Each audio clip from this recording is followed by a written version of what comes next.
Good evening, everybody. Dr. Gloria Pope here, and I'm here with the beautiful princess. Hey, girl, how are you? Good. How you doing? Girl, I'm having such a fabulous day, by the way. My day is actually going quite amazing. I'm really excited. That's But this is not about me, it's about you. So please tell okay. me, tell the world about who you are. Okay, so I am Princess Duncanson, a woman, a wife, a mother, a real estate agent as well, investor, and I so happen to also be an author. See, that's what I'm telling you. Black women are amazing. We do everything and everything. Yes, we And do. then more everything. Yes, and I have 4 kids. How old are your kids? So I have a 12-year-old daughter, a 10-year-old daughter, a 7-year-old son, and a 4-year-old son. Oh, wow. Yes. And my 4-year-old son is he's high functioning autistic. Okay. He didn't start talking until this year, but now he's not doing like full sentences, but he can communicate, which is a huge thing. And that was a big thing for us last year, getting him diagnosed and getting him into school. So, yeah, but we're happy about that. You should be. I'm an educator, and I'm Oh, actually a developmental specialist. So I love my children on the spectrum because I think they are so cool. yes. And people count them out all the time, but they are the flyest little people. And he's And so they're all intelligent. brilliant. They're just different. And Yes, you've got to zone into what they know. exactly. And so we're realizing that like we're trying to figure out what he does like, but he's very intelligent. He's picking up on language. He tells you what he wants. Sometimes he gets frustrated and has tantrums, but for the most part, he's doing amazing. So we're proud of him. Well, congratulations. Just keep working with them. I'm telling you, the therapies and everything else like that, especially being in a real structured educational environment, is Yes, going to help him tremendously. You're going to absolutely. watch him grow leaps and bounds. I love it. I love it. Thank I you. love early childhood. It's one of my favorite things in the whole wide world. That's what I do during the day. I'm a That's director of awesome. actually of a school. So I wish you lived closer. You'd be his other therapist. listen, I'll be out there. So I work with kids too. That's one of the things I do as a consultant. I work with children who are on the spectrum. So I do a That's lot of their organizational skills and stuff like that, especially ones in high school. So yeah, okay. I tutor as well. So That's good. I'm glad we connected. yeah, see, so dope. Look at you, everything. We friends now. Absolutely. You have a new friend. That's my new friend. So where are you from, princess? So I live in New Jersey, born and Okay. raised in New Jersey, and then I graduated from high school in Hillsborough. But Okay. I've been all over. I went to school in Jersey City, Union, and then finally ended up in Hillsborough. So I've been all over. Okay, I know Jersey pretty well. I lived in Trenton for a while. Okay. Yeah, but yeah, so I came back home to New York. But yeah, so I know Jersey a little bit. Hillsborough, I know all those different areas. So what did you go to school for? So actually, I got my degree in business administration. Okay. So, and then I did a couple years, well, a long time. I worked for Verizon Wireless for a while. I was a general manager. And then while I did that, I got into real estate. So, now I do real estate. Well, tell me about your real estate career. We're not even going to get to the book because I really wanted to talk to you about the book. But let's Okay. talk about your real estate career first. Okay, great. So my husband and I are realtors together. Okay. We were on the Duncanson team, and then a good friend of mine, April Blunt, she's been in the business for 17 years. So we decided to join forces, and now we're all with Berkshire Hathaway, and we're under the April Blunt group, and we do very well. It's very good to see. It's a group of us. So it's April, it's myself, my husband Carlos, my sister-in-law Leda. She's a realtor. She's on the team. We have Albert, and we have Mimi. So it's a really good group. Everyone's eager, everyone's hungry, everyone's professional, and we just enjoy doing what we do. We love to be able to effectuate change, especially in our own community, and see people purchase homes, create a legacy, be able to build wealth. Because as we know, a lot of times our wealth gap comes from us not having ownership. So when we have ownership, then we're able to create wealth and we're able to pass that down to our children. Yeah. Trust me, I understand. I'm And all then about it. yeah, and my husband and I also do investing as well. So we fix and flip homes. And then our newest venture, we just recently got a short-term rental in Virginia, and that we rent out. We go stay there sometimes, we rent out. So we're dibbling dabbling into a lot of different things because we understand the importance of ownership. And a lot of people became millionaires, billionaires off of real estate. That's the fastest way to create wealth. I know that. Okay. I know that for a fact. And that's where I'm going. Very quickly, I'm sprinting there. Well, if you You know sprint that. in New Jersey, you better sprint with me. I'm telling you this because we're going to connect. Okay, I'm ready. Okay. Listen, I'm all stay about ready. investing money into properties and everything else like that. Because especially if you invest my money black with people who look like me, Yes, makes a lot of sense to me. Like absolutely. completely. Because all the money is really in real estate and our people need to get a take in it. Absolutely. So I love helping all people. I don't discriminate, but when I get to help my people be able to be first time homeowners and then their children get to see it and see that it's a pattern to own a home and to ensure that, we create our own wealth, take care of your credit. Albert on our team, he does credit repair. So a lot of Okay. times if our clients come to us and they're not prepared, we just pass them on to Albert and he creates, does the credit repair, like having good credit, knowing wealth. Right now I'm reading a book. It's called The Culture of Money by Bishop DeAndre Salter. And that is a good book to read. I don't know if you read it or not, but it's The Culture of Yeah, I'm Money. writing it down right now.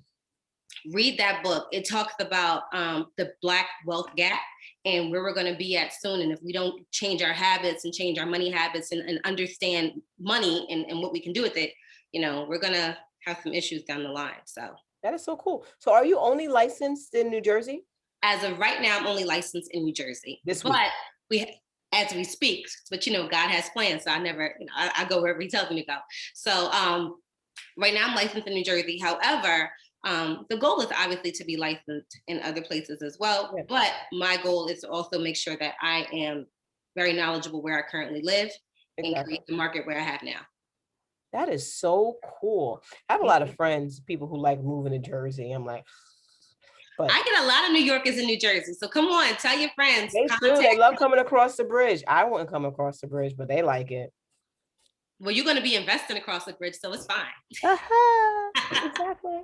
Exactly. I'm gonna get myself a couple of homes and then get a condo and be there whenever I feel like it. Absolutely. Because it's up and coming. They're taking over some of these cities because first of all, Jersey has some of the worst rated cities in the country. Mm-hmm. But that's where the money's gonna come from. But the thing about it is that who's rating them? Aha. Good point. Who's rating them? And why are they rating them the way that they're rating them? Exactly. Keep people out to make money off of them. That's a conversation for a whole nother day. But that's why we need to have ownership. That's why we need to take care of our towns that we live in, make sure that we're part of the boards. We know what's going on. It's important. It is. It really is. That community advocacy is so important. That is so cool. See, I like you even more already. Thank you. I like you too. So dope. So dope. So the reason why I called in the first place has to do with your book. So tell me all about it. Okay. So let me get this book.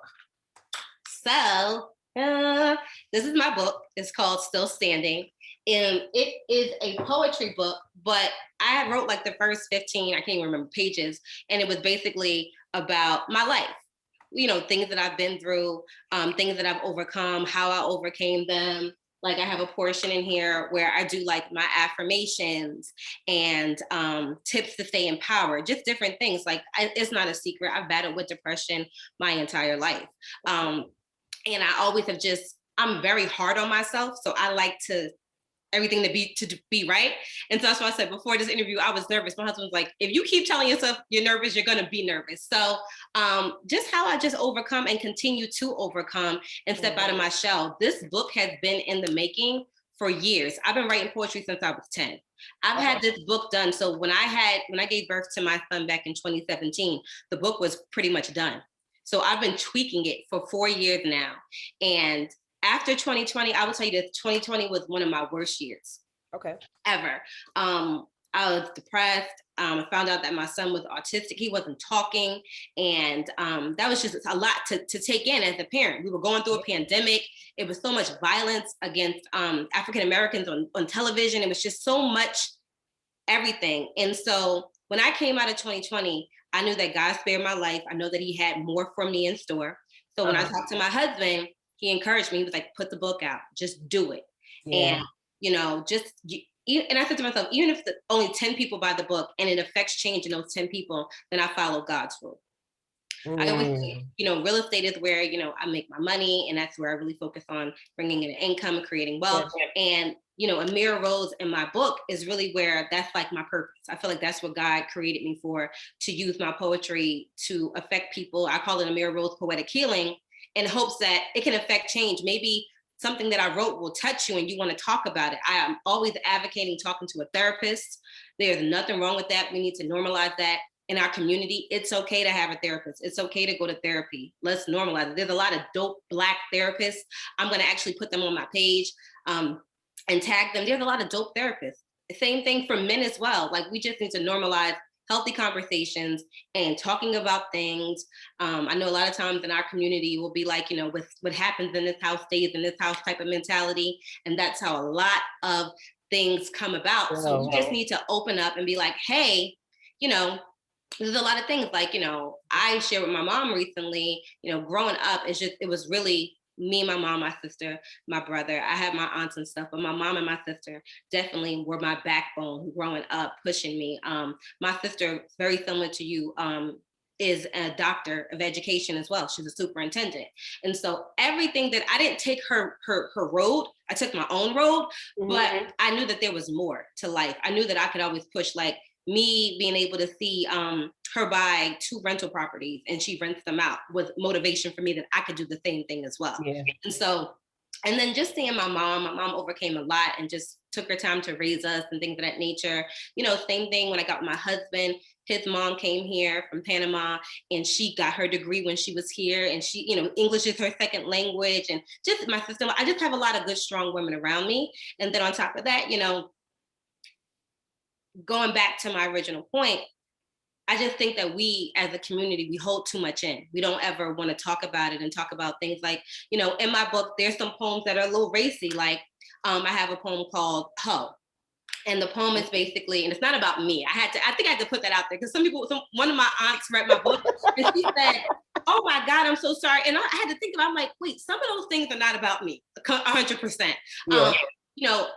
As a child, I am a victim of molestation, and it came from inside the family. It wasn't someone outside. And I spoke to my mom about it.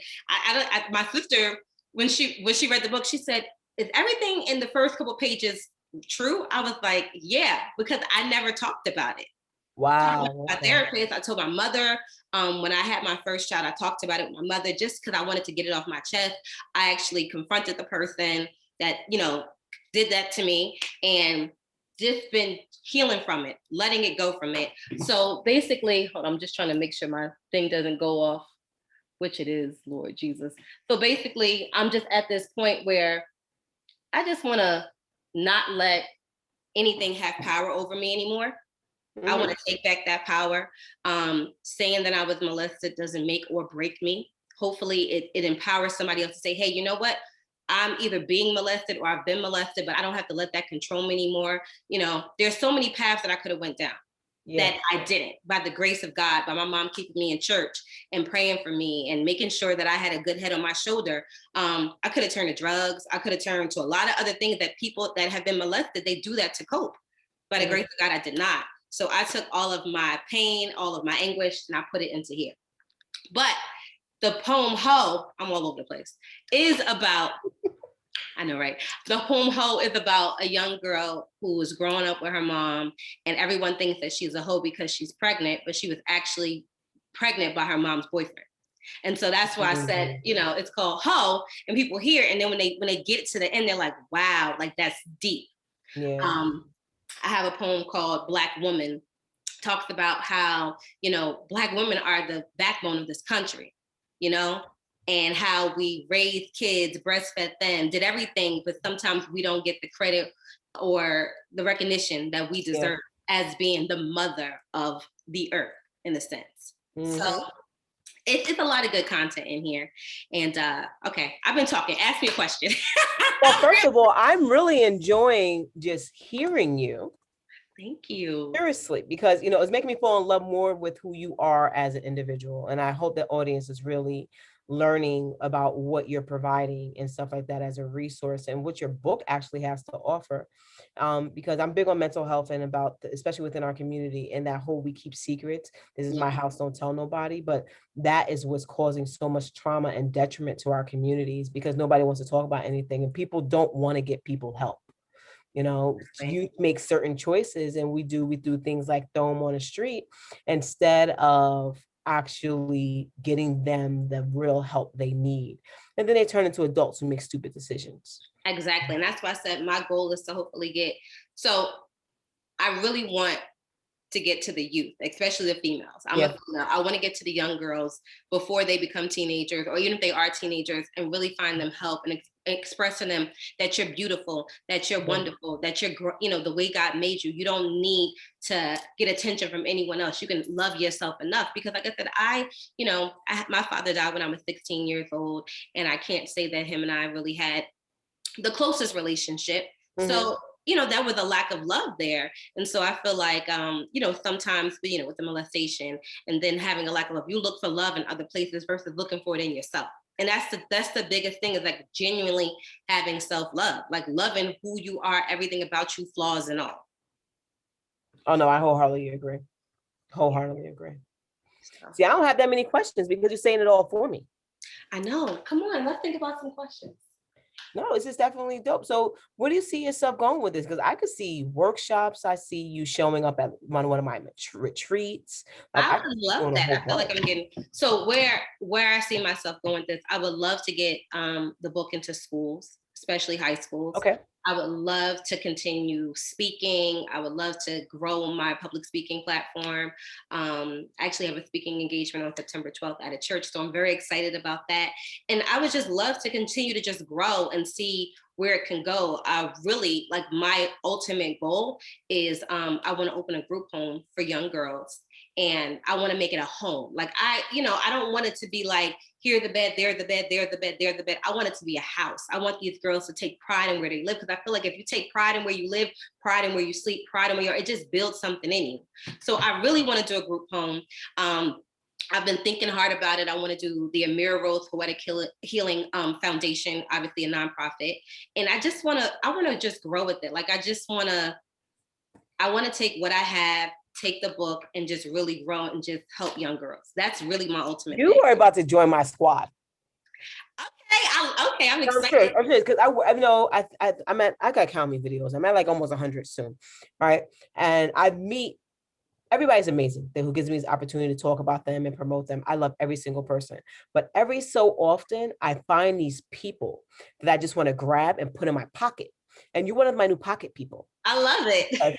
No, because everything you're mentioning and everything you're saying are all things that align with just my core mission in general. Like, I love this Black Girl Everything. I love promoting Black women-owned business. This is amazing. But for me, it's the social justice pieces that matter so much more.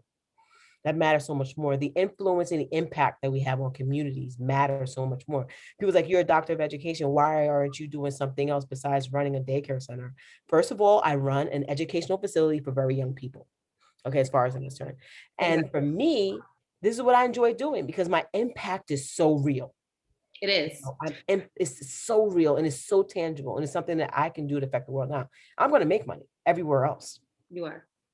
But when I go into something every day, I feel good about it, Absolutely. And that's just what really just matters. But what you're talking about, even with opening up a healing home for girls, because it's not a group home, it's a healing house. A healing home. I like that. Okay. So that's what I really want to do that. And I've been talking about that for years. Then do it. I'm just putting out in the atmosphere. I don't even know where to start. That's the thing. I do not know. Simple. You're going to start calling it a healing home. Okay. And then you're going to start building out your business plan. I love based it. off what you're trying to provide. And you're going to pick your age group and everything else. And then you're going to keep on moving. Yeah. One day at a time. And then another thing that people were talking to me about that I didn't know was that when certain kids get to 18 years old, they're out of the foster care system. They really don't have. Where do they go after that?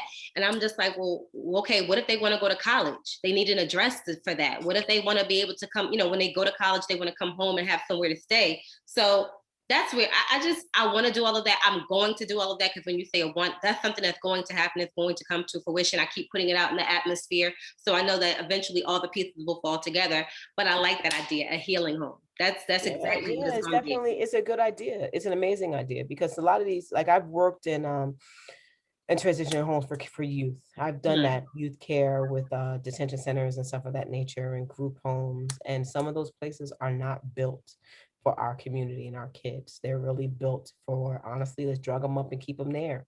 And then they turn 18, we take their stuff in a black plastic bag and we drop them off at a shelter. So like how would, so I guess I want to talk to you more about How can I volunteer? How can I understand the process ahead of time? And then really see how they can be transitioned into a healing home for ages, obviously, maybe 11 to 18. And then once they turn 18, obviously transition out. Because after a certain point, you really can't have 18-year-olds. It's a different Exactly, different bracket. thought Supposed process. to be a certain place. You should have a building where they have many apartments at. Yes, especially when they're over 18. And obviously there's things that you have to do. Like, if you don't want to go to school, that's fine. You got to get a job. You got to get a trade. You have to understand, how to pay bills, how to live, how to just be better in life. And that's my give back. That's all I want to give. Like my oldest, she has her own business. She does artwork. She creates art. My second oldest, she is a chef. She gets private chef lessons. She wants to be a chef in life.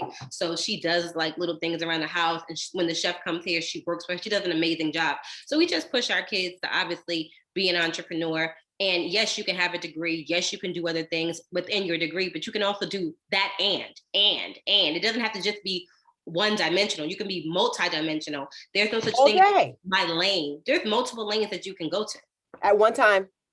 Exactly. And that's one time. And that's what I think that's great. Yeah, that's what we're trying to get our kids to.